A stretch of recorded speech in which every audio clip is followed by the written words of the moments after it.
Sasi തരൂരിനെതിരെ ആഞ്ഞടിച്ച് K Muraleedharan. Nehru കുടുംബം ഓടുപൊളിച്ചു വന്നവരില്ലെന്ന് മുരളീധരൻ പറഞ്ഞു. പലരും തെരഞ്ഞെടുപ്പിൽ മത്സരിച്ചാണ് രംഗത്ത് വന്നത്. യോഗ്യനാണെന്ന് വോട്ടർമാർക്ക് തോന്നിയതുകൊണ്ടാണ് അവരെ ജയിപ്പിച്ചതെന്നും മുരളീധരൻ പറഞ്ഞു. ഇവരൊക്കെ ഓട് പൊളിച്ചിട്ടല്ലല്ലോ ലോക്സഭയിൽ കയറിയത്. ജനങ്ങൾ യോഗ്യത നോക്കിയിട്ട് വോട്ട് ചെയ്യൂ.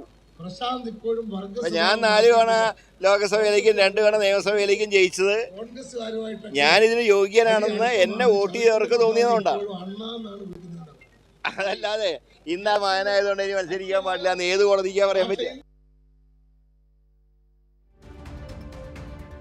കോൺഗ്രസിലെ കുടുംബ വാഴ്ചയ്ക്കെതിരെ ലേഖനം എഴുതിയതിന്റെ പേരിലാണ് ശശി തരൂരിനെതിരെ മുരളീധരൻ ഇപ്പോൾ വെട്ടിത്തുറന്ന് പറഞ്ഞിരിക്കുന്നത്. സ്വാഭാവികമായും ഒരു കുടുംബ വാഴ്ചയുടെ പിന്തുടർച്ചക്കാരനാണ് കെ മുരളീധരൻ.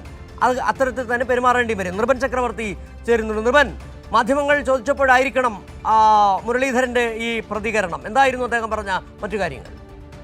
സിജു, അല്പം മുമ്പാണ് കെ മുരളീധരൻ മാധ്യമങ്ങളോട് പ്രതികരിച്ചത്. കൈരളി തന്നെയാണ് ആവർത്തിച്ച് അദ്ദേഹത്തിനോട് ചോദിച്ചത്. അദ്ദേഹത്തിനോട് ചോദിച്ച ചോദ്യങ്ങൾ വീണ്ടും അദ്ദേഹം ഉത്തരം നൽകിയിരുന്നു. അടുത്ത ബുള്ളറ്റിനിൽ, തുടർന്നുള്ള ബുള്ളറ്റിനിൽ നമുക്ക് അദ്ദേഹത്തിന്റെ പ്രതികരണത്തിന്റെ പൂർണ്ണ രൂപം തന്നെ പ്രേക്ഷകരെ കാണിക്കാൻ കഴിയുമെന്നതാണ് പ്രതീക്ഷ. അദ്ദേഹം ഇക്കാര്യത്തിൽ അതിരൂക്ഷമായ പ്രതികരണമാണ് ശശി തരൂരിനെതിരെ നടത്തിയത്. കാരണം കോൺഗ്രസിന്റെ നേതാക്കൾ, പ്രത്യേകിച്ച് നെഹ്റു കുടുംബം എന്ന് പറയുമ്പോൾ ഇന്ദിരാഗാന്ധി, രാജീവ് ഗാന്ധി മുതൽ എല്ലാ നേതാക്കളും, രാഹുൽ ഗാന്ധി വരെ ഓട് പൊളിച്ചു വന്നവരല്ല.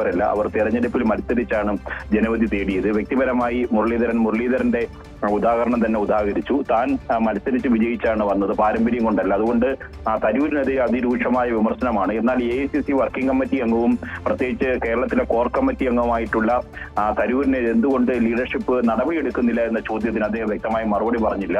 ലേഖനത്തെ സംബന്ധിച്ചുള്ള ചോദ്യത്തിന് അദ്ദേഹം പറഞ്ഞത് ലേഖനം താൻ തദ്ദേശ തെരഞ്ഞെടുപ്പുമായി ബന്ധപ്പെട്ട ഒരുക്കത്തിലായിരുന്നു. അതുകൊണ്ട് ലേഖനം താൻ പൂർണ്ണമായി വായിച്ചിട്ടില്ല.